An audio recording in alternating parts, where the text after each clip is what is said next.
Hi, this is Jennifer here with City Farmhouse Antiques, and I am here with this week's Find of the Week. And I want to talk to you about some of the beautiful antique Victorian bridal baskets I just brought back from the Deep South on my most current antiquing trip. And this is one that I pulled out. This is a, you can see a ruffled cased glass. And cased glass is going to have that clear rim around it that you see there. Ruffled bride's basket, and it's got beautiful cherub outlines within the silver plated holder. So this is one of the pieces that I got. I bought several, and as you can see, I'm actually unpacking them for the first time. I did not trust these to go in the cargo, so I hand wrapped these, brought them back, and put them in the carryover bin with me so they would make it safely home, and I hope they all did. This is the first time I'm unwrapping them. This one is probably the prettiest one I have ever seen. This is an iridescent piece. It's like a diamond optic. You can see the design there, and it's a ruffled iridized glass bowl. And I believe on this side I packed several, and I packed them pretty snug in here so they wouldn't move around. This should be the stand. And these were actually very popular in the 1880s. And they were used for the lavish weddings and used as bridal gifts. And they were meant to have flower petals in them so that the little girls going down the aisle at the wedding would use them walking down the aisle, you know, to put the flower petals everywhere down the aisle. And then they would use them to set on the main table. This stand is absolutely exquisite. I've never seen anything like it, nor had the person that I bought it from. This stand, we think maybe even was commissioned done because of the detail on the piece and the way that it was done. You can see the fine detail to the leaves, all the etching in the silver, how delicately done. The silversmith did all of the edges of the leaves down to the beading. And it has elk heads or deer heads at the base. So I have never seen a piece like this, but these would have been used to sit at the main table. And I'm going to sit it next to this one so you can see it. These would have been used to sit at the bride's or the family's table, and then later used as like a tabletop display or something like that. And there's a lot of people that collect these, and of course the more wealth, the fancier, the more elegant and elaborate the piece. And so this iridized beautiful yellow bowl sits on top of it. Let me get you a better picture.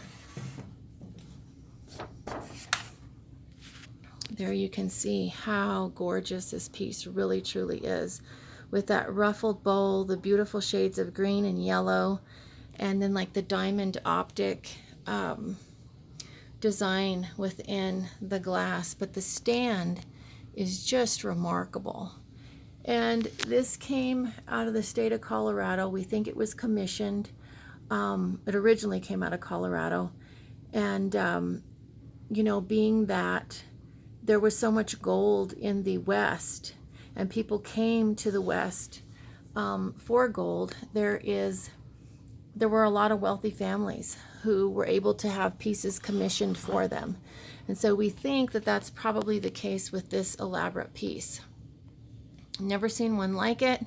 Again, this stand is absolutely amazing. So this would have been used back in the early mid 19th century and used during a lavish wedding for a flower girl, and then sat at the main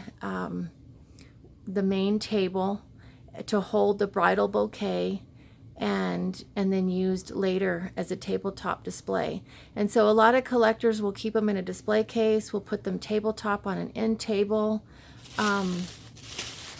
This is another piece that I think is, there were many makers, and so the silver factories would have the inserts made to fit the baskets. But this is another piece here that's very different.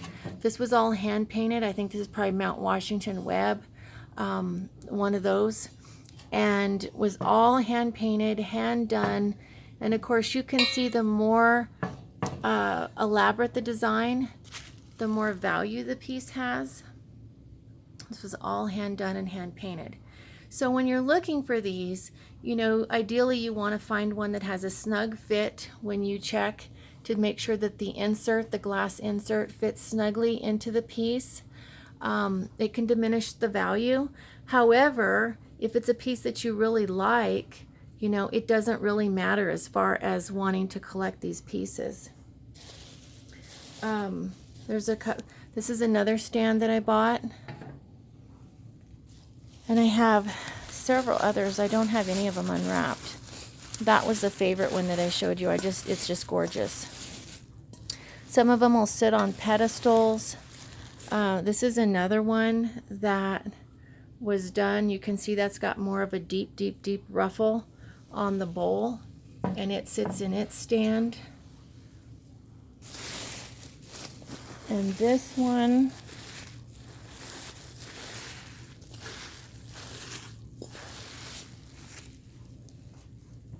this one's a deeper pink.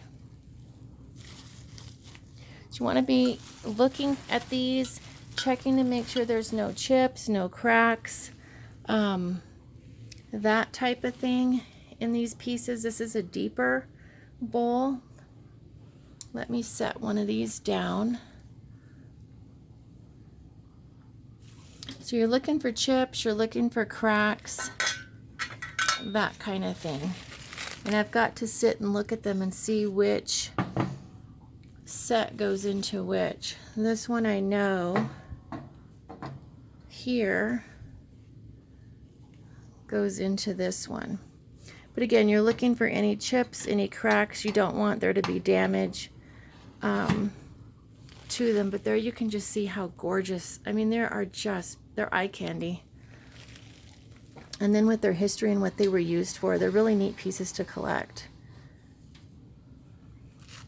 And I think this one with the cherubs and the cutout was actually meant to hold this deeper basket. I just can't do it with one hand. So that's a little bit about antique brides baskets and those that collect them. Again, hopefully everything made it safely back home. So those are a couple of the pieces, and that one goes in the insert. It's got a cherub pedestal, the one on the far right. But they're just exquisite, and you can see they're so bright and beautiful even in a display. So be sure and check us out on our website at www.cityfarmhouseantiques.com, where we have more than just antiques, and give us a like on our Facebook page.